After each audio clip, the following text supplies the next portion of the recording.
Straight ലൈനിലേക്ക് സ്വാഗതം.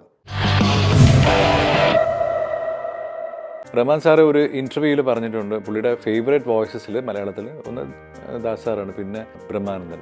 അപ്പോൾ അച്ഛൻ ഞങ്ങളുടെ നിർബന്ധം കൊണ്ട് എഴുത്തെഴുതി അയക്കും, പക്ഷെ അതിനൊന്നും മറുപടി വന്നിട്ടില്ല. അച്ഛൻ്റെ ഈ സൗഹൃദം അച്ഛനെ വഷളാക്കിയെന്നാണ് ഈ പറയുന്നത്. അങ്ങനെയാണ് മദ്യപാനത്തിലേക്ക് ആണ്. അച്ഛനെ ടെലിഫോൺ ബില്ല് അടയ്ക്കാത്തതുകൊണ്ട് പോലീസ് പിടിച്ചുകൊണ്ട് പോകുക. അക്കാലത്ത് എങ്ങനെയെങ്കിലും അച്ഛനൊരു പാട്ട്, പുതിയൊരു പാട്ട് കിട്ടിയിരുന്നെങ്കിൽ വീണ്ടും അച്ഛനൊന്ന് റീഎസ്റ്റാബ്ലിഷ് ചെയ്യാമായിരുന്നു. അത് ഞങ്ങളുടെ ജീവിതത്തെ മാറ്റിമറിച്ചതിനാണ്. അവിടെ നിന്ന് അച്ഛനെ ഒഴിവാക്കാൻ വേണ്ടിയിട്ട് ഇവിടെ റെക്കോർഡിംഗ് ഉണ്ടെന്ന് പറഞ്ഞു. അച്ഛൻ റെക്കോർഡിംഗ് നിന്നും റെക്കോർഡിംഗ് മാറ്റി വെച്ചു എന്ന് പറഞ്ഞു. അപ്പോഴത്തേക്ക് അവിടെ പരിപാടികളുള്ളതൊക്കെ കഴിഞ്ഞിട്ടുണ്ടാകും. പല കഥകൾ വന്ന് പ്രചരിച്ചിരുന്നത് ബ്രഹ്മാനന്ദനെ യേശുദാസ് ഒതുക്കിയതാണ്, അല്ലെങ്കിൽ അവസരം കുറഞ്ഞതാണ്. അതിനെക്കുറിച്ച് എന്ത് പറയാം? ഞാൻ ഒരിക്കലും വിശ്വസിക്കില്ല. എനിക്ക് എൻ്റെ മാതൃക എൻ്റെ അച്ഛനാണ്. കാര്യം അച്ഛൻ ഒരിക്കലും ആരെക്കുറിച്ച് കുറ്റം പറഞ്ഞ് ഞാൻ കേട്ടിട്ടില്ല. അച്ഛൻ എന്ന ബ്രാൻഡിനെ സെല്ല് ചെയ്യാനോ മാർക്കറ്റ് ചെയ്യാനോ ഒന്നും സ്വയം പ്രൊമോട്ട് ചെയ്യില്ലായിരുന്നു, അറിയില്ലായിരുന്നു. പാടിയ സിനിമാ ഗാനങ്ങളെല്ലാം സൂപ്പർ ഹിറ്റാക്കിയ മലയാളത്തിലെ അനശ്വര ഗായകൻ ശ്രീ KP ബ്രഹ്മാനന്ദൻ്റെ മകനും ചലച്ചിത്ര പിന്നണി ഗായകനും ഇപ്പോൾ നടനുമായ ശ്രീ രാകേഷ് ബ്രഹ്മാനന്ദനാണ് നമ്മുടെ ഇന്നത്തെ അതിഥി. നമസ്കാരം ശ്രീ രാകേഷ് ബ്രഹ്മാനന്ദൻ. നമസ്കാരം ചേട്ടാ. സുഖമായിരിക്കുന്നു. ആദ്യമേ thank you for inviting me to the. ഇപ്പം ഞാൻ ആദ്യം സൂചിപ്പിച്ച പോലെ അച്ഛൻ വിട പറഞ്ഞിട്ട് അടുത്ത ആഗസ്റ്റ് 10 ആകുമ്പം എനിക്ക് തോന്നുന്നു 21 വർഷമാവുകയാണ്. 21 വർഷം. പക്ഷേ പാട്ടുകൾ ഇപ്പോഴും വളരെ സജീവമായി നിൽക്കുന്നു. അദ്ദേഹത്തിൻ്റെ എല്ലാ പാട്ടും, ഞാൻ ആദ്യം സൂചിപ്പിച്ച പോലെ മലയാളത്തിൽ പ്രശസ്ത ഗായകരേറെ ഉണ്ടെങ്കിലും പാടിയ എല്ലാ പാട്ടും ഇന്നും വളരെ സജീവമായി നിൽക്കുന്നു. ആ ഒരു ട്രഡീഷൻ, അതാണല്ലോ ബ്രഹ്മാനന്ദൻ രാകേഷിൻ്റെ ഏറ്റവും വലിയൊരു USP എന്നൊക്കെ പറയുന്നത്. ആ ഒരു അതെങ്ങനെ മുന്നോട്ട് കൊണ്ടുപോകുന്നു? വലിയ ഉത്തരവാദിത്തമാണത്. കാരണം സാധാരണ ഒരു ഗായകൻ വന്ന് പാടുമ്പോൾ ആ പാട്ട് ആസ്വദിക്കും ജനം. പക്ഷേ ഒരു പ്രതിഭയുടെ മകൻ അല്ലെങ്കിൽ മകൾ പാടുകയോ അഭിനയിക്കുകയൊക്കെ ചെയ്യുമ്പം ഇപ്പുറത്തെ ആ പ്രതിഭയുടെ ഒരു ത്രാസിൽ അദ്ദേഹവുമായിരിക്കും ഇപ്പുറത്തെ മകൾ. ഒരു കമ്പാരിസൺ എപ്പോഴും ഉണ്ടാകും.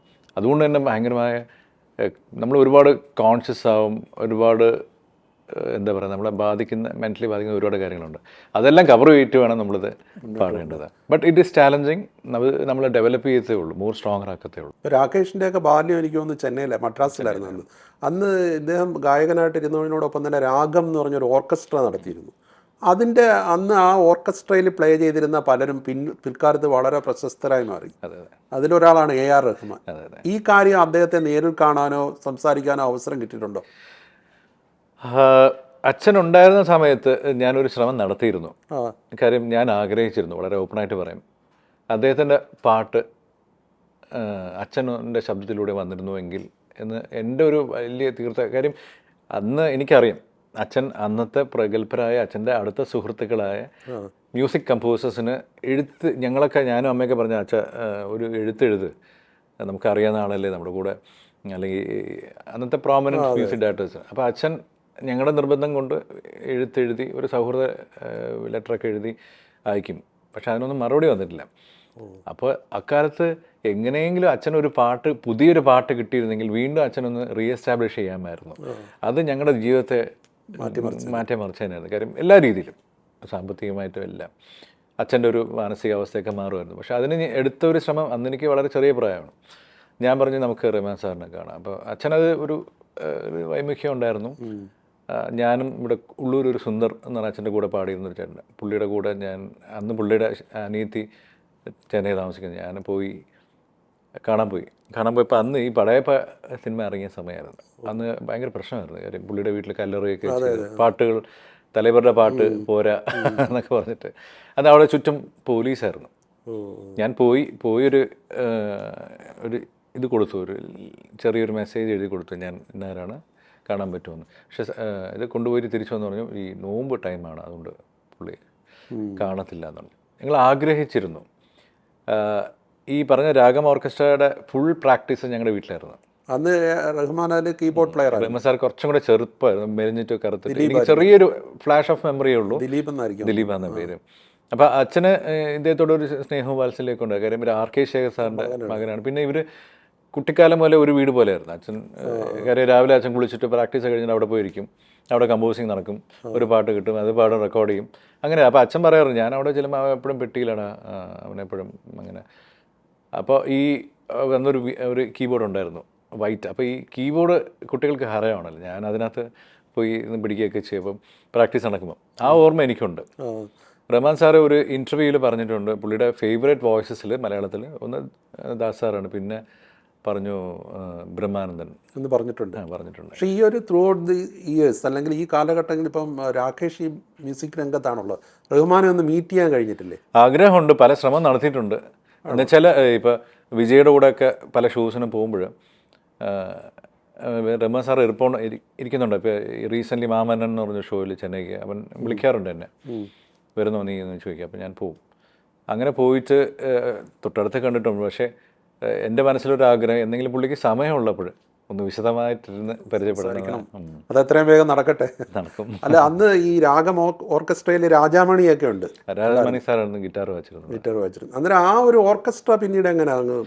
നല്ല തിരക്കുള്ള ഓർക്കസ്ട്ര ആയിരുന്നു. അവർ നോർത്ത് ഇന്ത്യ മൊത്തം യാത്ര ചെയ്ത് പ്രോഗ്രാമൊക്കെ ചെയ്തിരുന്നു. നല്ല തിരക്കുള്ളൊരു സമയമായിരുന്നു. പിന്നീട് അച്ഛനെന്ന ബ്രാൻഡിനെ സെല്ല് ചെയ്യാനോ മാർക്കറ്റ് ചെയ്യാനോ ഒന്നും സ്വയം പ്രൊമോട്ട് ചെയ്യില്ലായിരുന്നു, അറിയില്ലായിരുന്നു. ഇല്ല. അപ്പോൾ അച്ഛൻ്റെ അടുത്ത് ഞാൻ പലപ്പോഴും പറയുമ്പോൾ, എടാ ഞാൻ പാടുന്ന അവർക്ക് അറിയാമല്ലോ, അവരെന്നെ വിളിക്കും. അച്ഛൻ്റെ ഒരു മനസ്ഥിതി അതായിരുന്നു. പക്ഷെ അത് അങ്ങനെയല്ല. ഞാൻ മറ്റു ഗായകരെ കുറിച്ച് പഠിച്ചപ്പം അവരൊക്കെ എടുക്കുന്ന സ്റ്റെപ്പുകളും അതിൻ്റെ ഒരു ലെവല് വലുതായിരുന്നു.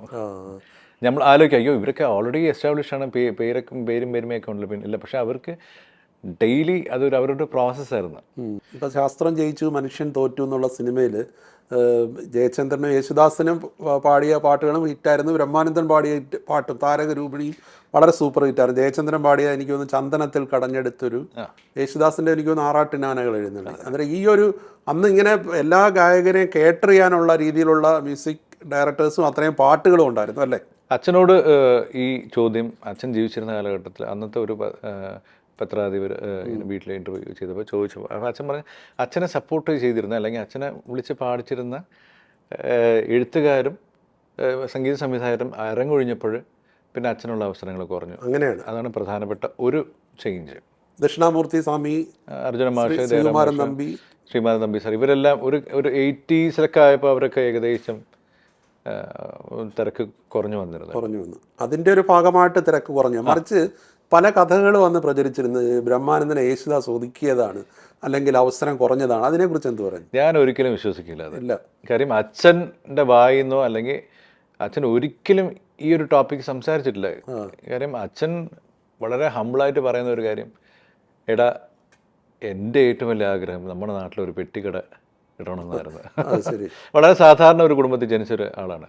പക്ഷെ അവിടെ നിന്ന് ഇന്ന് മലയാള സിനിമയുടെ വസന്തകാലം എന്ന് വിശേഷിപ്പിക്കപ്പെടുന്ന 50, 60, 70 ആ കാലത്തുണ്ടായ പ്രതിഭകളിൽ മികച്ച പ്രതിഭകളോടൊപ്പം വർക്ക് ചെയ്യാനും അതിലൊരാളായി തിരിച്ചറിയാനും പിൽക്കാലത്ത് ഗായകത്രയമായ യേശുദാസ്, ജയചന്ദ്രൻ, ബ്രഹ്മാനന്ദൻ എന്നൊരു ത്രയത്തിലേക്ക് എത്താനും അത് ഇന്നും ജനം ആ പാട്ടുകളൊക്കെ നെഞ്ചിലേറ്റി നടക്കുന്നു. അതിനപ്പുറം എന്താ വേണ്ടേ? അച്ഛൻ എപ്പോഴെങ്കിലും ഒരു നിരാശയോടെ സംസാരിച്ചിട്ടുണ്ടോ? ഒരിക്കലും ഇല്ല. എനിക്ക് എൻ്റെ മാതൃക എൻ്റെ അച്ഛനാണ്. കാര്യം അച്ഛൻ ഒരിക്കലും ആരെക്കുറിച്ച് കുറ്റം പറഞ്ഞ് കേട്ടിട്ടില്ല, ആരോടും പരിഭവം പറഞ്ഞ് കേട്ടിട്ടില്ല, ഒന്നിനെക്കുറിച്ച് ഇങ്ങനെ മോശമാക്കി സംസാരിക്കുന്നത് ഞാൻ കേട്ടിട്ടില്ല. ഇല്ല. അത് അച്ഛൻ്റെ സുഹൃത്തുക്കൾ ആരും അങ്ങനെ അവനങ്ങനെ ആയിരുന്നു ഇങ്ങനെ. യേശുദാസും ജയചന്ദ്രനുമായിട്ടുള്ള അടുപ്പത്തെക്കുറിച്ച് അച്ഛൻ സംസാരിച്ചിട്ടുണ്ടോ? അത് എന്നോട് കൂടുതൽ എക്സ്പ്ലെയിൻ ചെയ്തു തന്നത് രവീന്ദ്ര മാഷായിരുന്നു. അത് ഞാനും അങ്കിളും ഒരു കോൺവെർസേഷൻ ഉണ്ടായിരുന്നു. അങ്കിൾ ട്രിവാൻഡ്രത്ത് താമസം വന്നപ്പോൾ എന്നെ വിളിച്ചു. ഞാൻ പാടിയ ഒരു ആൽബം പാടാൻ വന്നപ്പോൾ പുള്ളി പാട്ടൊക്കെ കണ്ടിട്ട് തിരിച്ചു പോയിട്ട് പ്രഭാത് കമ്പോസറുണ്ട്, അദ്ദേഹത്തെ വിളിച്ചു പറഞ്ഞിട്ട് അവനൊന്ന് വീട്ടിൽ വരാൻ പറഞ്ഞു. ഞാൻ അവിടെ പോയപ്പോൾ ഞങ്ങൾ കുട്ടിക്കാലം ഒരുമിച്ചായിരുന്നല്ലോ ചെന്നൈയിൽ.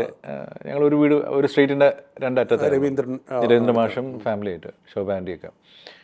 അപ്പോൾ പറഞ്ഞു എടാ നീ സുഖമായിരിക്കുന്നതൊക്കെ ചോദിച്ചിട്ട്, അപ്പോൾ പുള്ളി ദാസ് സാറിൻ്റെ കഥകളാണ് എപ്പോഴും എനിക്ക് പറഞ്ഞ് ഇൻസ്പിറേഷൻ തരുന്നത്. അപ്പോൾ ഇങ്ങനെ വന്നപ്പോൾ അദ്ദേഹം ഊണൊക്കെ കഴിഞ്ഞ് ഇങ്ങനെ നിന്നപ്പം എന്തോ കഴിച്ചുകൊണ്ടിരിക്കുകയായിരുന്നു. അപ്പോൾ പറഞ്ഞു, ഞാൻ ചോദിച്ചു, മാമ അച്ഛൻ തീരെ മോശപ്പെട്ട ഗായകനാണോ? പുള്ളിയുടെ മുഖമൊക്കെ മാറി കണ്ണൊക്കെ ചുമന്നു. നീ എന്താ ചോദിച്ചേ? അപ്പം ഞാൻ പറഞ്ഞു, അല്ല അച്ഛൻ പ്രശ്നമായോ? എടാ നിനക്ക് അവൻ ആരാണെന്ന് അറിയില്ല എന്ന് പറഞ്ഞിട്ട് ഈ കയ്യിലിരുന്ന് ആ ഗ്ലാസ് എടുത്ത് ഒറ്റ അഴി. ശരി. അടുത്ത ഡയലോഗ്, എടാ ദാസേട്ടൻ അവന് എത്ര ഇഷ്ടമായിരുന്നു നിനക്കറിയാമോ എന്ന് ചോദിച്ചു. അപ്പോൾ അതൊരു പുതിയൊരു ഇൻഫർമേഷൻ ആയിരുന്നു. കാര്യം നമ്മൾ കേൾക്കുന്ന അങ്ങനെയൊന്നും അല്ലല്ലോ. ഞാൻ പറഞ്ഞു ദാസങ്ങളിന് ദാസേട്ടൻ അവന് വലിയ കാര്യമായിരുന്നു എനിക്കറിയില്ല എന്ന് പറഞ്ഞിട്ട് കഥ പറഞ്ഞു. ഓഡിറ്റർ സുകുമാരൻ അദ്ദേഹത്തിൻ്റെ മകളെ കല്യാണം തോന്നുന്നു, എനിക്ക് കൃത്യ ഇൻഫർമേഷൻ ഇല്ല. ദാസാറിനെ കച്ചേരിക്ക് ഏൽപ്പിച്ചു. ദാസാർ ഏറ്റു. പക്ഷേ അന്നത്തേക്കൊരു അമേരിക്കൻ ഷോ വന്നു. പുള്ളി അത് പറഞ്ഞില്ല, പറ്റില്ല, നിങ്ങൾ ബ്രഹ്മാനന്ദനെ വിളിക്കൂ, ദാസാർ പറഞ്ഞു. അങ്ങനെ ദാസാർ പറഞ്ഞിട്ടാണ് അച്ഛനിലേക്ക് വരുന്നത്. അച്ഛൻ അപ്പം കച്ചേരി ഏറ്റു. പക്ഷേ ദാസാറിൻ്റെ പ്രോഗ്രാം ആ സമയത്ത് പോസ്റ്റ്പോണ്ടായി. അപ്പോൾ കല്യാണം കൂടാൻ വേണ്ടി അദ്ദേഹം വന്നു. വന്നിട്ട് അപ്പോൾ കച്ചേരി അടക്കുക, കല്യാണം കൂടി കച്ചേരി ഒക്കെ കേട്ടിട്ട് കുറച്ച് നേരം കഴിയുമ്പോൾ ദാസാറിനെ കാണാനില്ല. ദാസാർ ഒരു കോർണറിൽ പോയി ഇരുന്നു. ഈ കച്ചേരി മൊത്തം കേട്ടിട്ടാണ് ദാസാർ പോയത്. എന്നിട്ട് ദാസാർ പോയിട്ട് രവീന്ദ്ര മാഷിനെ വിളിച്ചു, എടാ എന്ത് അസാധ്യമായിട്ട് അവൻ പാടുന്നത്, അവൻ എൻ്റെ കൂടെ ഉണ്ട്, എൻ്റെ കൂടെ തന്നെ ഉണ്ട്. അപ്പോൾ ഇതൊക്കെ നമ്മൾ വിശ്വസിക്കുന്ന പല കാര്യങ്ങളും ഉടച്ച് കളയുന്ന ഒരു ട്രൂത്തായിരുന്നു അത്. വെറും കുപ്രചരണങ്ങളായിരുന്നു അതല്ല. എനിക്ക് ഒരുപക്ഷെ അച്ഛനോടുള്ള അമിതമായ സ്നേഹം കൊണ്ട് അങ്ങനെയൊക്കെ കമ്പാരിഷൻ നടക്കുന്നത്. പക്ഷേ അന്ന് ഒരു ഗായകൻ്റെ ഒരു സാമ്പത്തിക സ്ഥിതി അത് വലിയൊരു സുരക്ഷിതത്വം നൽകുന്നതായിരുന്നില്ലേ? അതുകൊണ്ടാണോ നാട്ടിലേക്ക് വരാനൊക്കെ? തീർച്ചയായിട്ടും അന്ന് ചെന്നൈയിൽ അച്ഛന് അവസരങ്ങൾ വളരെ കുറവായിരുന്നു, വളരെ ചാലഞ്ചിങ് ആയിരുന്നു. വളരെ ചാലഞ്ചിങ് എന്ന് വെച്ചാൽ ഒരുപാട് പറയാനുണ്ട്. അത് ഞാനൊരു പുസ്തകത്തിലേക്ക് എഴുതാമെന്ന് വിചാരിച്ചു. അന്നത്തെ ആ കുട്ടി മനസ്സിൽ പോലും എനിക്ക് താങ്ങാൻ പറ്റാത്ത ഒരുപാട് കാര്യങ്ങൾ. അച്ഛനെ ടെലിഫോൺ ബില്ല് അടയ്ക്കാത്തതുകൊണ്ട് പോലീസ് പിടിച്ചുകൊണ്ട് പോവുക. അത് എൻ്റെ മനസ്സിലെ ചിത്രം. ഞാൻ കളിച്ചുകൊണ്ടിരിക്കുന്നു. അങ്ങനെ ഞാൻ കളിച്ചു കഴിഞ്ഞ് വീട്ടിലേക്ക് ഓടി വരുമ്പം, വീട് കുറച്ച് ദൂരം ഞാൻ കാണുമ്പം ഒരു സൈക്കിളിൽ ഒരു കോൺസ്റ്റബിൾ അച്ഛനെ ബാക്കിലിരുത്തി കൊണ്ടുപോകുന്നത്. അപ്പോൾ അച്ഛൻ്റെ ഒരു വളരെ വിയേഡായിട്ടൊരു ചിരിയാണ്. അപ്പോഴും അച്ഛൻ ഇങ്ങനെ ചിരിച്ചുകൊണ്ടിരിക്കുക. അത് ഒരു മകനെന്ന നിലയ്ക്ക് എനിക്ക് താങ്ങാൻ പറ്റിയില്ല. അച്ഛനും അത് കവർ ചെയ്ത് ചിരിച്ച് എന്നെ കാണിക്കുകയാണ്. കാര്യം ഞങ്ങളുടെ വീട്ടിലൊരു ഫോണുണ്ടായിരുന്നു, ഫോൺ ഉപയോഗിക്കുമായിരുന്നു. ഒരുപാട് സുഹൃത്തുക്കൾ അത് ഉപയോഗിക്കുമായിരുന്നു. ഈ ബില്ല് വല്ലാതെ കൂടിപ്പോയി. അത് ഏകദേശം അന്നത്തെ കാലത്ത് ഒരു 10,000 രൂപയായി. അപ്പോൾ പിന്നെ ടെലിഫോൺ ഡിപ്പാർട്ട്മെൻറ്റ് അച്ഛനെതിരെ കേസ് കൊടുത്തു. അത് പിന്നെ അച്ഛൻ്റെ ഒരു പ്രൊഡ്യൂസർ ഫ്രണ്ട് കുട്ടിക്കൃഷ്ണൻ എന്ന് പറഞ്ഞിട്ട്, കൃഷ്ണൻകുട്ടി, അദ്ദേഹമാണത് ക്ലിയർ ചെയ്ത് ഫോൺ അദ്ദേഹം എടുത്തു. നാട്ടിലേക്ക് വന്ന ശേഷമുള്ള ഒരു ലാസ്റ്റ് പീരീഡ് എങ്ങനെയായിരുന്നു? ലാസ്റ്റ് പീരീഡ് ഇതായിരുന്നു. അച്ഛൻ്റെ ഈ സൗഹൃദം അച്ഛനെ വഷളാക്കിയെന്ന് വേണമെങ്കിൽ പറയാം. അങ്ങനെയാണ് മദ്യപാനത്തിലേക്കൊക്കെ ആണ്. അത് കൈവിട്ടു പോയോ? തീർച്ചയായിട്ടും ആണല്ലേ. കൈവിട്ടു പോയോന്ന് വെച്ചാൽ ഈ ഞങ്ങളടുത്ത് ആരെങ്കിലും വന്ന് സംസാരിക്കുമ്പോൾ ഞങ്ങൾക്ക് പേടിയാണ് എന്ത് കഥയാണ് അച്ഛനെ കുറിച്ച് പറയാൻ പോകുന്നത്. കാര്യം ഒന്നീ അവിടെ പോയി അവിടെ വീണു, അല്ലെങ്കിൽ അവിടെ കിടന്നു എന്നൊക്കെ പറഞ്ഞിട്ട് വൈകുന്നേരം ഒരു 7 മണിയാകുമ്പോൾ എനിക്ക് എൻ്റെ പെങ്ങൾക്കും അമ്മയ്ക്കൊക്കെ നെഞ്ചിനകത്ത് തീയാണ്. എന്ത് ഇൻഫർമേഷനാണ് വരുന്നത്. കാര്യം രാവിലെ നോക്കുമ്പോൾ അച്ഛൻ കുളിച്ച് വൃത്തി ജപമൊക്കെ കഴിഞ്ഞ്, ഞങ്ങൾക്ക് ചെറിയൊരു അമ്പലമുണ്ട് തറവാടിൻ്റെ ഫ്രണ്ടിൽ, അവിടെയൊക്കെ തൊഴുത് നമ്മൾ ഹാപ്പി ആയിരിക്കും. ഓക്കെ, അച്ഛൻ ഓക്കെയാണ്. കുറച്ച് കഴിയുമ്പോൾ ഒരു കാർ വരും, കുറേ സുഹൃത്തുക്കൾ വരും, പോവും. തിരിച്ച് വരുന്നത് നമ്മളറിയില്ല. അത് അവിടുത്തെ പയ്യന്മാരോ ആരെങ്കിലുമൊക്കെ വന്ന്, അതെ അണ്ണാ മാവ് അവിടെ റോഡിൽ കിടക്കുന്നുണ്ട്, അവർ കൊണ്ട് ഇട്ടിട്ട് പോകും. ശരിക്കും പക്ഷേ ഈ അദ്ദേഹത്തിന് ഒരു അറിയപ്പെട്ട അർഹതയ്ക്കനുസരിച്ചുള്ള അവസരങ്ങൾ വന്നില്ല എങ്കിലും ബ്രഹ്മാനന്ദൻ എന്നുള്ള ഗായകൻ കാലാധിവർത്തിയായി എല്ലാ മലയാളം സംഗീതമുള്ള കാലത്തോളം നിൽക്കും എന്നുള്ളത് അദ്ദേഹത്തിന് അറിയത്തില്ലായിരുന്നു. അറിയാമായിരുന്നിരിക്കുമോ? അതോ അങ്ങനെ ഒരു തൻ്റെ പ്രതിഭയ്ക്കനുസരിച്ച് അവസരം കിട്ടുന്നില്ല എന്നുള്ളൊരു വിഷമമുണ്ടോ?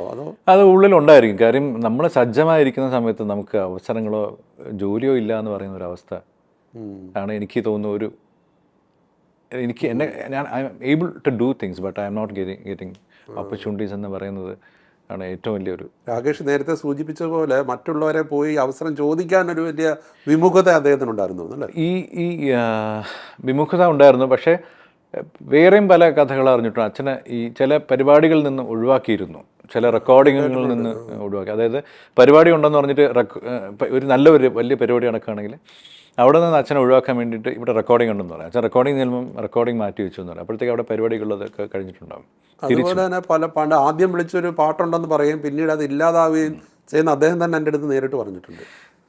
മട്ടിച്ചാറ് മണക്കണ് സിനിമ, അത് പാട്ട് അറിയാലോ ചേട്ടന്, മലയത്തി പെണ്ണ്. അച്ഛൻ ആദ്യമായിട്ട് കമ്പോസ് ചെയ്ത KS ഗോപാലകൃഷ്ണൻ അങ്കിളുടെ പടമാണ്.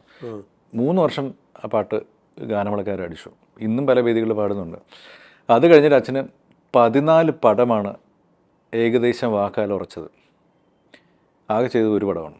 ഓ ശരി. ബാക്കി 12 പടവും എങ്ങനെ പോയെന്ന് അച്ഛൻ അറിയില്ല. അവസരങ്ങൾ തട്ടിക്കളയാൻ ആരോ ഉണ്ടായിരുന്നു. അത് അച്ഛനെ വല്ലാതെ ബാധിച്ചു. കാര്യം അച്ഛൻ്റെ ഒരു സെക്കൻഡ് ഇന്നിങ്സ് എന്നൊക്കെ അച്ഛൻ പ്രതീക്ഷിച്ച ലൈഫ് മാറുന്നു എന്നൊക്കെ വളരെ പ്രതീക്ഷിച്ചു. കാര്യം ഹിറ്റ് കൊടുത്തല്ലോ.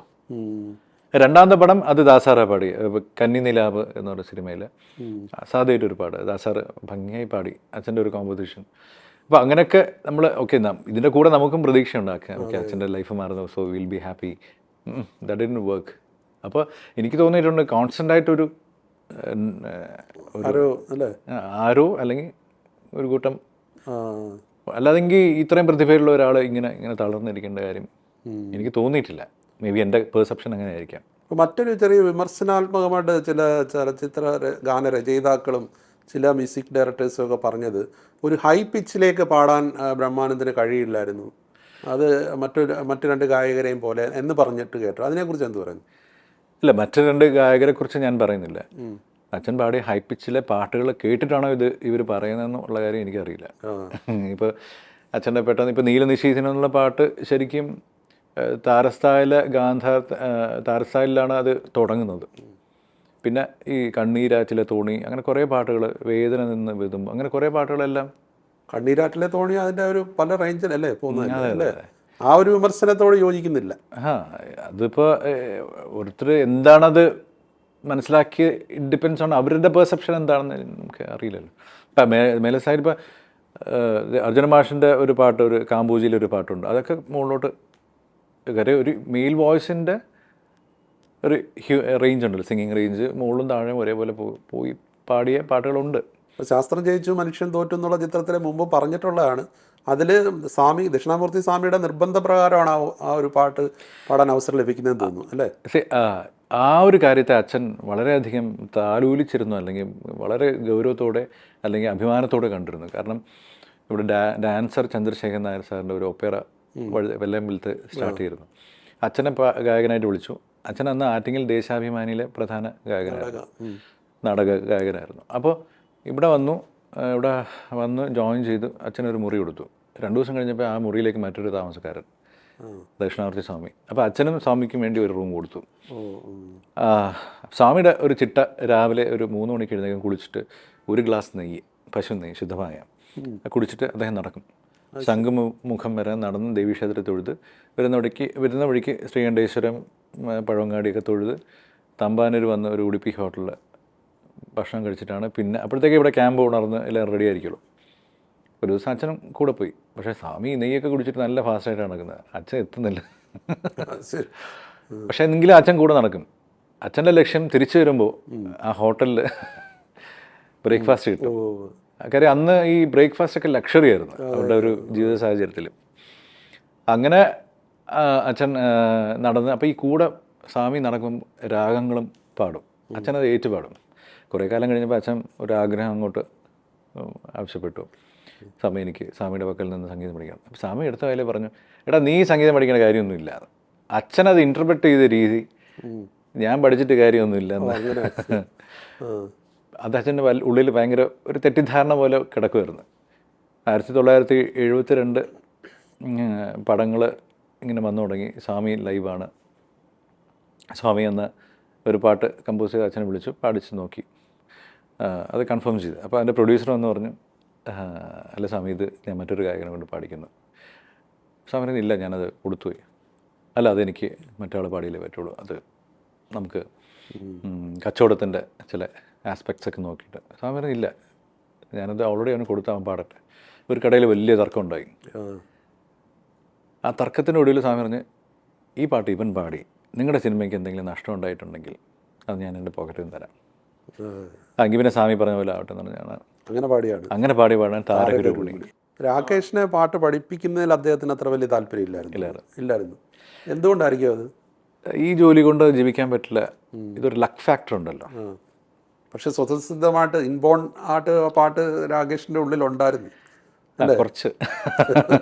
അച്ഛൻ ഉള്ളപ്പം പാടി കേൾപ്പിച്ചിട്ടൊക്കെ ഇല്ലേ? അച്ഛൻ ഞാൻ പാട്ടിലേക്ക് തിരിയുന്നത് കുറച്ച് ബുദ്ധിമുട്ടായിട്ട് കണ്ടിരുന്ന ഒരു കാലം ഉണ്ടായിരുന്നു. നീ പഠിച്ചാൽ മതി, പഠിച്ചൊരു ജോലി എടുത്ത് വിദേശത്ത് പോയി ജോലി വർക്ക്. ഒരു പക്ഷേ അന്നത്തെ ജീവിതം അച്ഛനെ പഠിപ്പിച്ചത് അതായിരിക്കും. പക്ഷേ കാലക്രമേണ അതിൻ്റെ കാരണം റഹ്മാൻ സാറാണ്. റഹ്മാൻ സാറിൻ്റെ ഒരു യുഗം തുടങ്ങിയപ്പോൾ വല്ലാതെ നമ്മൾ പാട്ടിലേക്ക് മൊത്തത്തിൽ ചേഞ്ച് ആയി.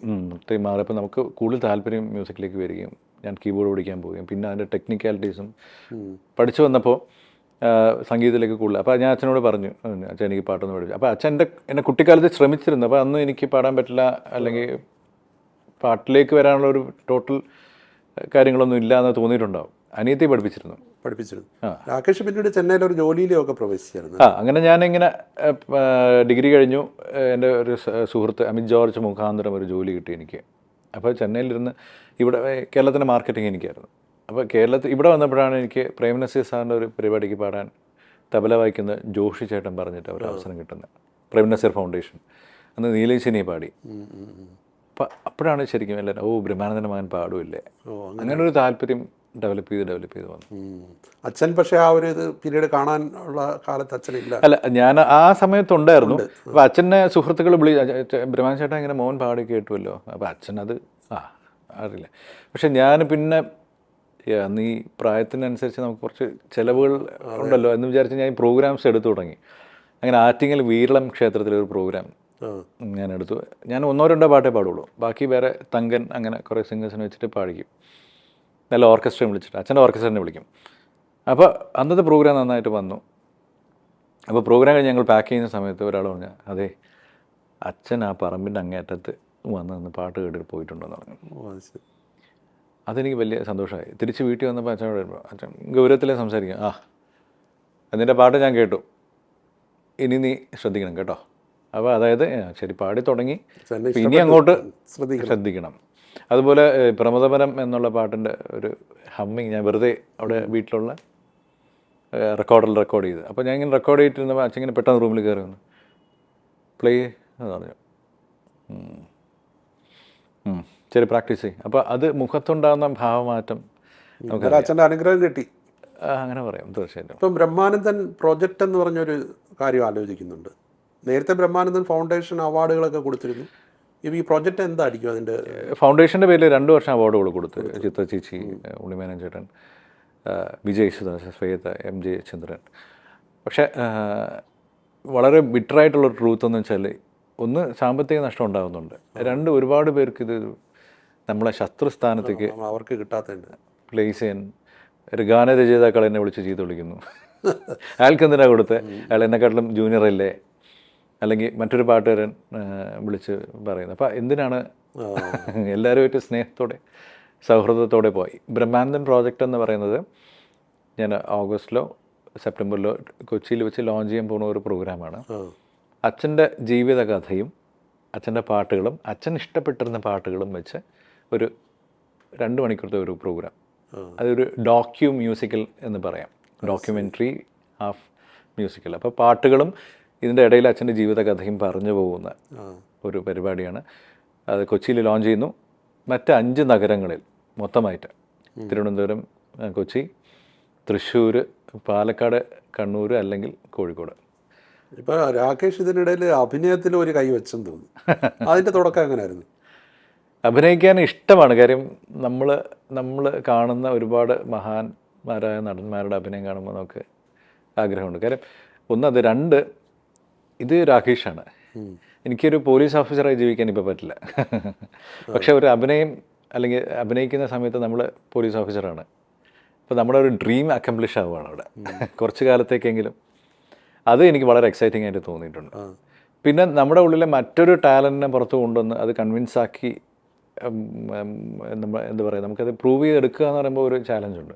ആദ്യമായിട്ട് അഭിനയിച്ച ചിത്രം 2022 മനു ആനന്ദ് എന്ന ഡയറക്ടർ ഡയറക്റ്റ് ചെയ്ത ഒരു സിനിമ. വിഷ്ണു വിശാലാണ് നായകനായി അഭിനയിച്ചത്. നല്ല ടീമായിരുന്നു. നമ്മുടെ ചിത്രത്തിൻ്റെ പേര് FIR. അപ്പോൾ അതിനകത്തൊരു പോലീസ് ഇൻവെസ്റ്റിഗേഷൻ നടത്തുന്ന ഒരു NIA പോലീസ് ഓഫീസർ ആവണമെന്നുള്ളൊരു താല്പര്യം. അതെ.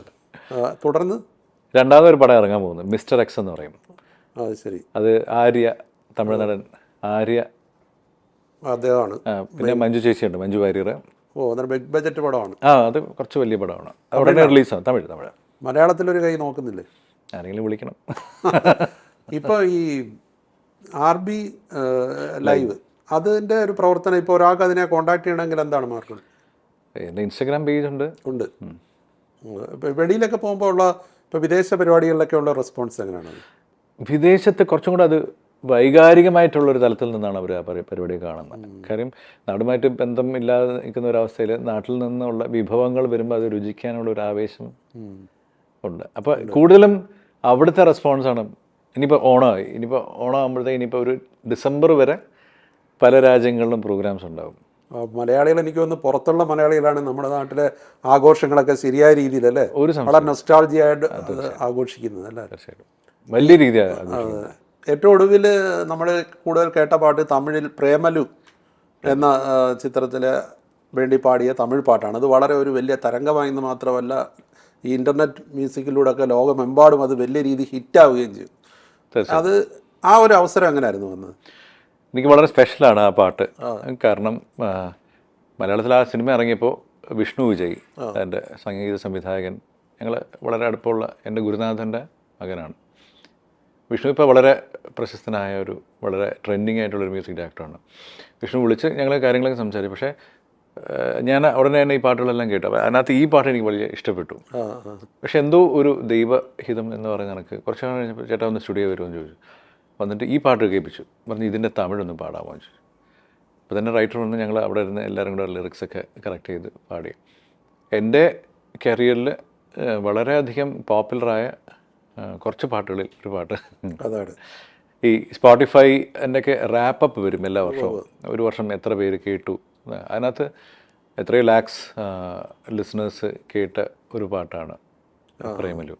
ഇപ്പം ഞാൻ ആദ്യം സൂചിപ്പിച്ച പോലെ അച്ഛൻ വിട പറഞ്ഞിട്ട് അടുത്ത ആഗസ്റ്റ് 10 എനിക്ക് തോന്നുന്നു 21 വർഷമാവുകയാണ്. 21 വർഷം. പക്ഷേ പാട്ടുകൾ ഇപ്പോഴും വളരെ സജീവമായി നിൽക്കുന്നു. അദ്ദേഹത്തിൻ്റെ എല്ലാ പാട്ടും ഞാൻ ആദ്യം സൂചിപ്പിച്ച പോലെ മലയാളത്തിൽ പ്രശസ്ത ഗായകരേറെ ഉണ്ടെങ്കിലും പാടിയ എല്ലാ പാട്ടും ഇന്നും വളരെ സജീവമായി നിൽക്കുന്നു. ആ ഒരു ട്രഡീഷൻ അതാണല്ലോ ബ്രഹ്മാനന്ദൻ അല്ല രാകേഷിൻ്റെ ഏറ്റവും വലിയൊരു എന്താ USP എന്നൊക്കെ പറയുന്നത്. ആ ഒരു അതെങ്ങനെ മുന്നോട്ട് കൊണ്ടുപോകുന്നു? വലിയ ഉത്തരവാദിത്തമാണത്. കാരണം സാധാരണ ഒരു ഗായകൻ വന്ന് പാടുമ്പോൾ ആ പാട്ട് ആസ്വദിക്കും ജനം. പക്ഷേ ഒരു പ്രതിഭയുടെ മകൻ അല്ലെങ്കിൽ മകൾ പാടുകയോ അഭിനയിക്കുകയൊക്കെ ചെയ്യുമ്പം ഇപ്പുറത്തെ ആ പ്രതിഭയുടെ ഒരു ത്രാസിൽ അദ്ദേഹവുമായിരിക്കും ഇപ്പുറത്തെ മകൾ. ഒരു കമ്പാരിസൺ എപ്പോഴും ഉണ്ടാകും. അതുകൊണ്ട് തന്നെ ഭയങ്കരമായ നമ്മൾ ഒരുപാട് കോൺഷ്യസ് ആവും. ഒരുപാട് എന്താ പറയുക, നമ്മളെ ബാധിക്കുന്ന മെൻ്റലി ബാധിക്കുന്ന ഒരുപാട് കാര്യങ്ങളുണ്ട്. അതെല്ലാം കവർ ചെയ്തിട്ട് വേണം നമ്മളിത് പാടേണ്ടത്. But it is challenging. നമ്മൾ ഡെവലപ്പ് ചെയ്തേ ഉള്ളൂ, മോർ സ്ട്രോങ്ങർ ആക്കത്തേ ഉള്ളൂ. ഇപ്പോൾ അച്ഛൻ്റെ പാട്ടിൻ്റെ ആ ഒരു സ്വരം, ആ ഒരു സ്വരമഹിമ രാകേഷിലുണ്ട്. പക്ഷേ രാകേഷ് സിനിമയിൽ പാടിയപ്പോൾ ആനച്ചന്തം അല്ലെങ്കിൽ ജവാൻ ഓഫ് വെള്ളിമല അല്ലെങ്കിൽ പിന്നെ 18-ാം പടിയിൽ സംഗീതത്തിൻ്റെ റോള് നിർവഹിച്ചു. അന്നേരം അതിന് പക്ഷേ അങ്ങനെ ഒരു അനുകരണം ഇല്ല. അന്നേരം ഈ ഒരു രണ്ട് ഇപ്പം മറിച്ച് ബ്രഹ്മാനന്ദൻ്റെ പാട്ടുകൾ പാടാൻ പറഞ്ഞാൽ രാകേഷ് പാടുമ്പോൾ അതേ രീതിയിൽ നമുക്ക് ആ പഴയ സ്വരം നമുക്ക് വീണ്ടും കേൾക്കാം. ഈ ഒരു സ്വരത്തിലുള്ള ഈ വ്യത്യാസം എങ്ങനെ കൊണ്ടുപോകും? വളരെ സിമ്പിളാണ്. ആ കാലഘട്ടം ആവശ്യപ്പെട്ടിരുന്നത് അതായിരുന്നു, ഈ കാലഘട്ടം ഇതാവശ്യപ്പെടുന്നത്. ഞാൻ അച്ഛനെ പോലെ പാടുന്ന സമയത്ത് ഒക്കെ ഒരുപാട് പേര് നിന്നെ പോലെ പാടിയാൽ മതി. ഇപ്പം പല ഗായകരുടെ മക്കൾക്കും ഈ ഒരു ചാലഞ്ചുണ്ട്. നമ്മൾ ഒരിക്കലും അമ്മയെ പോലെ അച്ഛനെ പാടുമ്പോൾ നമുക്കൊരു ഐഡൻറ്റിറ്റി ഉണ്ടാവില്ല. കാര്യം ഇനീഷ്യലി ഓക്കെയാണ്, അതേപോലെ പാടുന്നു എന്ന് പറയും. പക്ഷേ കുറച്ച് കഴിയുമ്പോൾ അത് അച്ഛൻ്റെ കോപ്പിയാണ്, അതിനപ്പുറം ഒന്നും ഇല്ല എന്ന് പറയും. നമുക്ക് നമ്മുടെ സ്പേസ് പ്രൂവ് ചെയ്തെടുക്കണം. നമ്മുടേതായ ഒരു ഐഡൻറ്റിറ്റി വേണം, നിർബന്ധമാണ്. അല്ല അതെന്തായാലും ക്രിയേറ്റ് ചെയ്യാൻ കഴിഞ്ഞു, അതൊരു വലിയ കാര്യമാണ്. ക്രിയേറ്റ് ചെയ്തുകൊണ്ടിരിക്കുന്നു. പിന്നീട് ഇപ്പം 18-ാം പടിയിലേക്ക് വന്ന എനിക്ക് തോന്നുന്നു ശങ്കർ രാമകൃഷ്ണനുമായിട്ടുള്ള ഒരു സൗഹൃദത്തിൻ്റെ കൂടെ ഭാഗമായിരുന്നു. അതിൽ പക്ഷേ അദ്ദേഹം ഒരു മ്യൂസിക് ഡയറക്ടറുമാണ്, ഗായകനുമാണ്. അതിൽ ആ ഒരു സോങ് ചെയ്യാനായിട്ടുള്ള ഒരു സാഹചര്യം എന്തായിരുന്നു? ശങ്കരേട്ടന് കൃത്യമായ ഒരു ധാരണയുണ്ട് എങ്ങനെ ആയിരിക്കണം പാട്ടെന്ന്. പക്ഷെ അത് പുള്ളി പറഞ്ഞു തരുമ്പോൾ ഈ കഥ കൈകാര്യം ചെയ്യുന്നതുകൊണ്ട് അതിന് വളരെ ബ്യൂട്ടിഫുള്ളായിട്ട് എക്സ്പ്ലെയിൻ ചെയ്യും. പുള്ളിക്ക് എന്താ വേണ്ടതെന്ന് പുള്ളി ഇങ്ങനെ പറഞ്ഞു തരും. അങ്ങനെ ഞാൻ ആക്ച്വലി അവിടെ ഒരു പാട്ട് കിട്ടുമോ എന്നുള്ളൊരു ധാരണയിലാണ് അവിടെ ചെല്ലുന്നത്. പക്ഷേ അവിടെ ചെന്നപ്പോൾ പുള്ളി ഇങ്ങനെ ഒരു സാഹചര്യമുണ്ട്, ഒരു സിറ്റുവേഷൻ ഉണ്ട്, ഒന്ന് ട്രൈ ചെയ്ത് നോക്കാം. അങ്ങനെ ഞാൻ റഫ് ഒരു ട്യൂൺ, രസമാണത്, എൻ്റെ കീബോർഡിൽ റഫ് ഒരു ട്യൂണായിട്ട് അയച്ചു കൊടുത്തു. റെസ്പോൺസ് ഒന്നുമില്ല, ഷൂട്ടിംഗ് നടക്കുന്ന സമയമാണ്. അപ്പോൾ എനിക്ക് അറിയാൻ തിരക്കാണ്. ഒരു 2-3 മാസം കഴിഞ്ഞപ്പോഴത്തേക്ക് പുള്ളി പറഞ്ഞു, രാകേഷ് സോറി ഷൂട്ടിങ്ങിലായിപ്പോയി, ആ പാട്ട് ഷൂട്ട് ചെയ്തു എന്ന് പറഞ്ഞു. ഞാൻ പറഞ്ഞാൽ എങ്ങനെയാണ് അത്? അല്ല അത് ഷൂട്ട് ചെയ്യേണ്ടി വന്നു, രാകേഷിനെ ബന്ധപ്പെടാൻ പറ്റിയില്ല. അപ്പോൾ വേറൊരു കമ്പോസറുണ്ട്, ആ പടത്തിൽ തന്നെ പ്രശാന്ത്. അപ്പോൾ പ്രശാന്തിനെ കൊണ്ട് അവർ വരികളൊക്കെ എഴുതിച്ച് അതിനെ ഒരു ഡമ്മി ട്രാക്ക് ഇട്ടിട്ട് ഷൂട്ട് ചെയ്തു പെട്ടെന്ന് ചെയ്യാൻ വേണ്ടിയിട്ട്. പിന്നീട് ഞാനത് ഒന്നും കൂടെ റെക്കോർഡ് ചെയ്യേണ്ടി വന്നു. It came out well. എൻ്റെ അച്ഛൻ്റെ കൂടെ അന്ന് വായിച്ചിരുന്ന മ്യൂസീഷ്യൻസൊക്കെ വായിച്ച് എൻ്റെ ഗുരുനാഥൻ തങ്കരാജ് കീബോർഡ് പഠിപ്പിച്ച അദ്ദേഹം കമ്പോസറാണ്. അദ്ദേഹം ഇതിനകത്ത് പ്ലേ ചെയ്തിട്ടുണ്ട്. അച്ഛൻ്റെ കൂടെ അന്ന് വായിച്ച ഇപ്പോൾ കണ്ണൂർ രാജൻ സാറിൻ്റെ മകനാണ് തബല വായിച്ചിരിക്കുന്നത്. ഓ ശരി. പിന്നെ നാഥൻ സാറ്, അങ്ങനെ ഒരുപാട് രാജ സാറിൻ്റെയും രമാൻ സാറിൻ്റെ കൂടെ വായിക്കുന്ന മ്യൂസീഷ്യൻസിനെ വെച്ച് പ്ലേ ചെയ്യിക്കാൻ പറ്റി. പാട്ട് പാടിയത് റിമിയാണ്. അതൊരു ഹിറ്റായിരുന്നു അല്ലേ? ഹിറ്റായിരുന്നു. അതിന് ആ മേഖലയിൽ ഇപ്പം RB ലൈവ് എന്ന് പറഞ്ഞൊരു ബാൻഡ് രാകേഷിൻ്റെ ഉണ്ട്. മ്യൂസിക് നൽകുന്ന ആ റോൾ എങ്ങനെ മുന്നോട്ട് പോകുന്നു?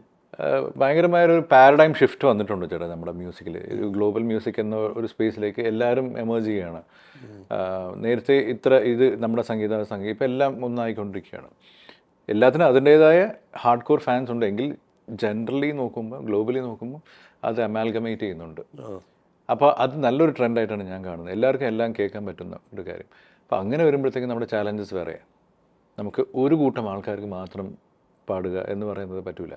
നമുക്ക് we have to reach like ഒരുപാട് സ്ഥലത്തേക്ക് റീച്ച് ചെയ്യാനുള്ള ശ്രമം നടത്തുക ആണ് തീർച്ചയായിട്ടും. നമുക്കറിയാലോ ഇപ്പോൾ പല പാട്ടുകളും അങ്ങോളം ചേട്ടൻ അറിയാമല്ലോ, ചേട്ടൻ ചെയ്ത ജാസി ചേട്ടൻ്റെ പാട്ട് എവിടെ വരെ റീച്ച് ചെയ്തു എന്നുള്ളതാണ്.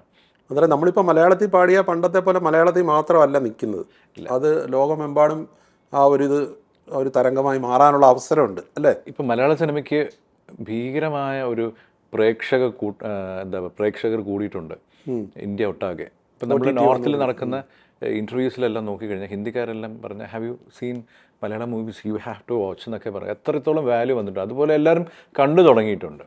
ഈ ഇൻ്റർനെറ്റ് വേൾഡിൻ്റെ ഒരു ഗുണം അതാണ്. അതുപോലെ തന്നെ പാട്ടും. ഈ RB ലൈവ് അങ്ങനെയാണ് അത് പ്രവർത്തിക്കുന്നത്. ഞങ്ങളുടെ ബാൻഡ് ലൈനപ്പ് ഇവിടെ ട്രിവാൻഡ്രത്തുണ്ട്. ഞങ്ങൾ സാധാരണ ജനകീയമായ ഒരു ഏരിയ എന്ന് പറയുമ്പം നമുക്കിവിടെ ഇന്ത്യൻ മ്യൂസിക് എന്ന് പറയുന്നത് ഫിലിം മ്യൂസിക്കാണ്. ഫിലിം മ്യൂസിക്കിൽ കുറച്ച് പാട്ടുകളും കുറച്ച് കർണാട്ടിക് പാട്ടുകളുടെ ഫ്യൂഷൻ ഉണ്ടാവും. പിന്നെ കുറച്ച് ഇൻ്റർനാഷണൽ നമ്പേഴ്സൊക്കെ വന്നിട്ട് ഒരു ടോട്ടൽ പാക്കേജാണ്. കാര്യം ഈ പറഞ്ഞ പോലെ എല്ലാവർക്കും ആസ്വദിക്കണം, അവർ ആഗ്രഹിച്ച പാട്ടുകൾ കേൾക്കുമ്പോൾ എല്ലാത്തിൻ്റെ ഒരു മിക്സ് ആയിരിക്കും. അതിന് ഒരുപാട് പ്രോഗ്രാംസ് പുറത്തും എല്ലാം ഉണ്ട്.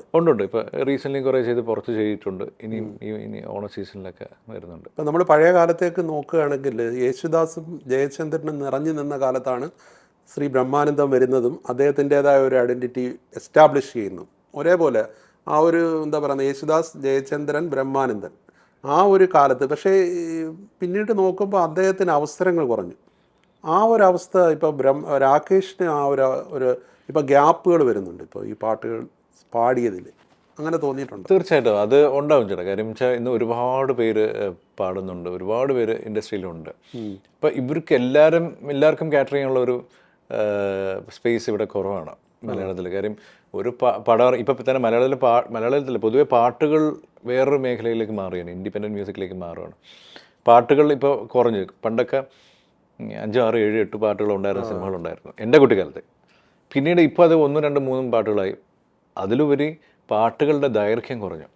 പല്ലവി, അനുപല്ലവി, ചരണം എന്നൊക്കെ പോയിരുന്ന കാലത്തുണ്ടായിരുന്ന പാട്ടുകളല്ല ഇപ്പോൾ ഒരു പല്ലവി, അനുപല്ലവി അല്ലെങ്കിൽ ഒരു ചരണം കഴിഞ്ഞു, പാട്ടിൻ്റെ ഒരു പ്രാധാന്യം സിനിമയിൽ കുറഞ്ഞു വരികയാണ്. അത് ഒരു പക്ഷേ ഈ ടൈം ലാപ്സിന് വേണ്ടിയിട്ടൊക്കെ യൂസ് ചെയ്യുന്ന, അല്ലെങ്കിൽ ഒരു എമോഷൻ കൺവേ ചെയ്യാൻ വേണ്ടിയിട്ട് ഫാസ്റ്റായിട്ട് ഉപയോഗിക്കുന്ന പോലെ ഇതാണ്. പക്ഷേ പണ്ടൊക്കെ പാട്ടും സിനിമയെ പോലെ തന്നെ ഒരു വളരെ ഡിസൈഡിങ് ഫാക്ടറായിരുന്നു. അതെ, സിനിമയിലുള്ള ഇപ്പോൾ പഴയ കാലത്തുള്ള പാട്ടുകളെല്ലാം അങ്ങനെ തന്നെ. തീർച്ചയായിട്ടും. ഇപ്പോൾ ഒരു സിനിമയിൽ തന്നെ പല ഗായകരുടെ പാട്ടുകളും. തീർച്ചയായിട്ടും. അപ്പോൾ അത് പാട്ടുകൾ കേൾക്കാൻ വേണ്ടി സിനിമയ്ക്ക് പോകുന്ന ആൾക്കാരുണ്ടായിരുന്നു. അല്ലെങ്കിൽ സിനിമാ കൊട്ടയുടെ വെളിയിൽ പോയി പാട്ടുകൾ വരുന്ന സമയത്ത് പോലും കൂടി നിന്ന് പാട്ട് മാത്രം കേട്ട് പോകുന്നവരുണ്ടായിരുന്നു. അമ്മ ഇപ്പോൾ എവിടെ ഉണ്ട്? അമ്മ വട്ടിയൂർക്കാവുണ്ട്. രാകേഷിനൊരു സഹോദരി. അവരിപ്പോൾ ദുബായിൽ വർക്ക് ചെയ്യുന്നു. വൈഫ് ആയുർവേദ ഡോക്ടറാണ്, അമൃത ആയുർവേദ ഗൈനക്കോളജിസ്റ്റാണ്. മക്കൾ 2 പെൺകുട്ടികൾ. എല്ലാവരും ഇപ്പോൾ ചെന്നൈയിലാണോ സ്ഥിരതാമസം?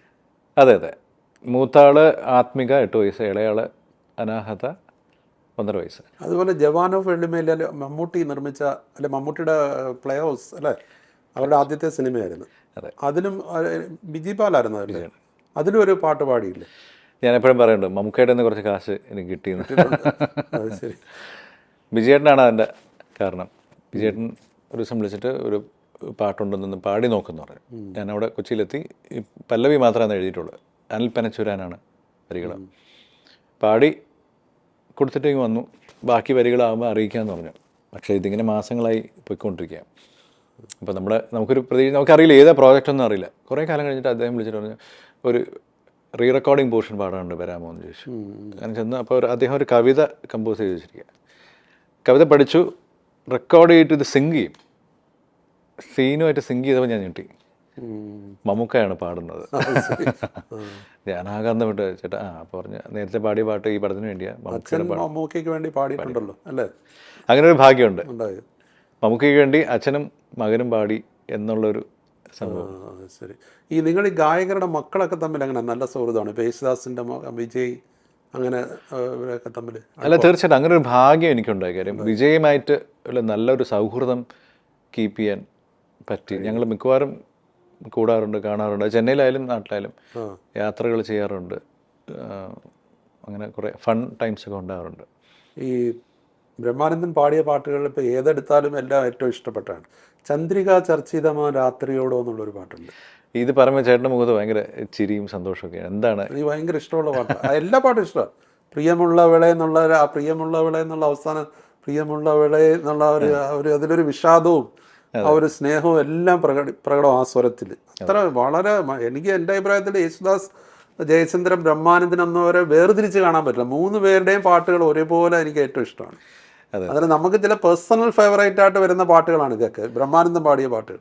ഈ ബ്രഹ്മാനന്ദൻ ഹാർഡ് കോർ ബ്രഹ്മാനന്ദൻ ഫാനായി ജീവിക്കുന്ന ഒരുപാട് പേരുണ്ട് കോഴിക്കോട്. ഇപ്പം എനിക്ക് ആനച്ചന്ദൻ സിനിമയിൽ അവസരം മേടിച്ചു തരുന്നത് വി ആർ സുധീഷ് എന്ന എഴുത്തുകാരനാണ്. അപ്പോൾ അദ്ദേഹമായിട്ട് എൻ്റെ ഒരു ചേട്ടനെ പോലെയാണ്. അദ്ദേഹമായിട്ടുള്ള ഒരുപാട് കാലത്ത് സൗഹൃദമുണ്ട്. ഞാൻ കോഴിക്കോട് നിന്ന് അവിടെ താമസിക്കുക, പുള്ളിയോടെ എല്ലായിടത്തും നടക്കുക. ഒരു ദിവസം അങ്ങനെ ഇരുന്നപ്പോൾ പറഞ്ഞു, ബാ നമുക്കൊരു സ്ഥലത്ത് പോയിട്ട്. അപ്പോൾ അളകാപുരി ബാറിലേക്കാണ് പോകുന്നത്. അപ്പോൾ നീ മദ്യപിക്കേണ്ട, നീ എൻ്റെ കൂടെ വന്നാൽ മതി എന്ന് പറഞ്ഞിട്ട് കൊണ്ടുപോയി. ബാറിൻ്റെ ഒരു കോർണറിൽ ഒരാൾ തിരിഞ്ഞിരുന്നിട്ട് എനിക്ക് തോന്നുന്നു ഒരു 60 ആണെന്ന് തോന്നുന്നു, ഒരു പെഗ്ഗൊക്കെ വെച്ചിട്ട് ഇരുന്ന് പാടുക. അപ്പം ഞങ്ങൾ അതിൻ്റെ അടുത്തേക്ക് നടന്ന് ചെല്ലുന്നു. ചിലപ്പോൾ ഇദ്ദേഹം ഇരുന്ന് പാടിക്കൊണ്ടിരിക്കുക. അപ്പോൾ അടുത്തെത്തുമ്പോൾ എനിക്ക് കേൾക്കാം അച്ഛൻ്റെ പാട്ടുകളാണ് പലതും ആവർത്തിച്ച് വരുന്നത്. അപ്പോൾ അദ്ദേഹം വിളിച്ചു, എടാ ഇവൻ ആരാണ് മനസ്സിലായെന്ന് ചോദിച്ചു. അപ്പോൾ ഇദ്ദേഹം പാട്ടൊക്കെ നിർത്തിയിട്ട്, ഇല്ല ഇത് നിൻ്റെ ബ്രഹ്മാനന്ദൻ്റെ മോനാണെന്നോ. ഈ സമയത്ത് പുള്ളിയുടെ മുഖത്തുണ്ടാകുന്ന ഒരു വികാര വിസ്ഫോടനം, അല്ലെങ്കിൽ പുള്ളി അങ്ങ് ഭയങ്കരമായിട്ട് ദുർബലനായി എന്നെ ഒന്ന് കെട്ടിപ്പിടിക്കുകയും ചെയ്തു. അപ്പം അങ്ങനെ പല ഇഷ്ടപ്പെടുന്ന ഒരുപാട് എനിക്ക് ഭയങ്കര ഇഷ്ടമുള്ള വളരെ വികാരഭരിതനായി പോകുന്ന ഗായകനാണ്. പക്ഷേ നമ്മുടെ ജീവിതത്തിൻ്റെ ഈ പാട്ടുകൾ എന്ന് പറയുന്നത് നമ്മുടെ ജീവിതത്തിൻ്റെ ഓരോ മുഹൂർത്തങ്ങളും നിമിഷങ്ങളും എല്ലാമായിട്ട് കോർത്തിണക്കുന്നതാണ്. പല വികാരങ്ങൾ, ദുഃഖം, വിഷാദം, സ്നേഹം, പ്രണയം, ഇതെല്ലാം. അന്നേരം ഈ ബ്രഹ്മാനന്ദൻ എന്നുള്ള ഗായകൻ്റെ പാട്ടുകളിലെല്ലാം ഇതുണ്ട്. അച്ഛൻ എന്നോട് പറഞ്ഞിട്ടുണ്ട്, എടാ ഒരു ഗായകൻ്റെ ജോലി എന്ന് പറയുന്നത് കിട്ടുന്ന പാട്ടിലേക്ക് നമ്മുടെ ജീവൻ്റെ ഒരു അംശം അതിലേക്ക് പകർന്നിട്ട് വേണം പാടാം. അപ്പോൾ സ്വാഭാവികമായിട്ടും നമ്മൾ കുറേ കാലം കഴിയുമ്പോൾ നമ്മുടെ ജീവൻ്റെ നല്ലൊരു ശതമാനം പാട്ടുകളിലേക്ക് മാറും. ഒരുപക്ഷെ അച്ഛൻ അത് ചെയ്തിട്ടുണ്ടാവും. അതുകൊണ്ടായിരിക്കും ഇന്ന് അച്ഛൻ ജീവനോടെ ഇല്ലെങ്കിലും അച്ഛൻ്റെ പാട്ടുകൾ ജീവനോടെ നിൽക്കുന്നത്. ഇനി പുതിയതായിട്ട് പുറത്തിറങ്ങാനുള്ള പാട്ട് വരുന്ന സിനിമ ഉണ്ടോ? സിനിമയുണ്ട് ചേട്ടാ, പാടി വെച്ചിരിക്കുന്നതേ ഉള്ളൂ. ഉണ്ട്. എനിക്കൊരു ശീലം, ഞാൻ സിനിമ ഇറങ്ങി തിയേറ്ററിൽ പോയിട്ട് ആ സിനിമയിൽ എൻ്റെ പാട്ടുണ്ട്, പേരുണ്ടെന്ന് കൺഫേം ചെയ്താലേ ഞാൻ പുറത്ത് പറയാം. ഈ പ്രിയമുള്ളവളെ എന്നുള്ള പാട്ട് കൂടെ എന്നോട് ഒരുപാട് പേര് പറഞ്ഞിട്ടുള്ള ഒരു കോമൺ കാര്യം എന്താണെന്ന് വെച്ചാൽ, ഒന്ന് പരിചയപ്പെടും രാകേഷേ, എനിക്ക് ബ്രഹ്മാനന്ദൻ്റെ പാട്ട് എൻ്റെ ഫസ്റ്റ് നൈറ്റിൽ ഞാൻ എൻ്റെ ഭാര്യയ്ക്ക് പാടിക്കൊടുത്ത പാട്ട്. അപ്പോൾ അല്ലെങ്കിൽ ഭാര്യ എപ്പോഴെങ്കിലും ഉടക്കി കഴിഞ്ഞാൽ ഭാര്യയ്ക്ക് പാട്ട് പാടി കൊടുക്കാറില്ലേ? ഭാര്യ തിരുമേനിയുടെ, കൈതപ്പുറം തിരുമേനിയുടെ ശിഷ്യയാണ്. പാട്ട് പഠിച്ചിട്ടുണ്ട്. അമൃത നന്നായിട്ട് പാടും. പലപ്പോഴും എനിക്ക് തോന്നിയിട്ടുണ്ട് അവളാണ് ബെറ്ററായിട്ട് പാടുന്നത്. മക്കളെ പാട്ട് പഠിപ്പിക്കുന്നുണ്ടോ? മൂത്താൾ ഇപ്പോൾ അവിടെ ഒരു ടീച്ചർ, ശ്യാമള വിനോദ് കുമാർ എന്ന് പറഞ്ഞാൽ അവിടുത്തെ വളരെ പ്രഗത്ഭയായ ഒരു ടീച്ചറിൻ്റെ അടുത്ത് പഠിക്കുന്നുണ്ട്. അവസരങ്ങൾ എന്ന് പറയുന്നത് എപ്പോഴും ഒരു അനുഗ്രഹം കൂടിയാണ്. അന്നേരം ഈ ബ്രഹ്മാനന്ദൻ എന്നുള്ള ഗായകൻ അവസരങ്ങൾ നഷ്ടപ്പെടുന്നതിൻ്റെ ഒരു വിഷമം ഉണ്ടായിരുന്നു. ആ ഒരു വിഷമം എപ്പോഴെങ്കിലും രാകേഷിനെ വേട്ടയാടിയിട്ടുണ്ടോ? എന്നെ ഒരുപാട് സ്വാധീനിച്ചിട്ടുണ്ട് അച്ഛൻ്റെ കാര്യം. ഞാനത് രാകേഷിൻ്റെ അനുഭവത്തിൽ സ്വന്തം ജീവിതത്തിൽ ഗായകൻ എന്നുള്ള നിലയിൽ ഞാൻ അങ്ങനെ ചിന്തിക്കാറില്ല. ഇല്ല. ഇപ്പോൾ കബീർദാസിൻ്റെ പോയത്തിൽ പറയുന്ന പോലെ, നിങ്ങൾ കഴിക്കാനുള്ള ഭക്ഷണത്തിൽ നിങ്ങളുടെ പേരുണ്ട്. Take life as it comes. അത്രേ ഉള്ളൂ. വെറുതെ കേട്ടോ, അത് നമ്മൾ വെറുതെ അയ്യോ അത് എൻ്റെ കയ്യിൽ നിന്ന് പോയി എന്ന് പറഞ്ഞാൽ ഒരുപാട് സംസാരം ആ സമയം കഴിയും. ഓക്കെ, ഇപ്പോൾ ഞാൻ വളരെയധികം ഇമ്പ്രൂവ് ചെയ്യുന്ന ഒരു കാര്യം, അത് അച്ഛൻ്റെ ലൈഫായിട്ടുള്ള ഒരു കോൺട്രഡിക്ഷനാണ് ഞാൻ പറയുന്നത്. ഒരുപക്ഷെ അന്നത്തെ കാലത്ത് അത് അങ്ങനത്തെ ഒരു കാലഘട്ടം ആയതുകൊണ്ടായിരിക്കാം. ഞാൻ ബിലീവ് ചെയ്യുന്നു നമ്മുടെ ടാലൻറ്റ് ഹാസ് ടു സ്പീക്ക്. അന്ന് അച്ഛനാക്കിയത് അച്ഛൻ്റെ ടാലൻ്റാണ്. പിന്നെ ഈ ടാലൻറ്റ് ഡെവലപ്പ് ചെയ്യുക എന്നുള്ളത് മാത്രമേ നമുക്ക്, അതായത് ഒരു കമ്പോസറിന് അയാളെ എനിക്ക് പാടിച്ചേ പറ്റൂ കേട്ടോ. എന്താ പാട്ട്. നമുക്കുള്ള അവസരങ്ങൾ നമ്മളെ തേടി തന്നെ വരും. അപ്പോൾ അത് കൂടുതൽ അവസരങ്ങൾ തേടി വരട്ടെ. എല്ലാ ആശംസകളും. Thank you so much.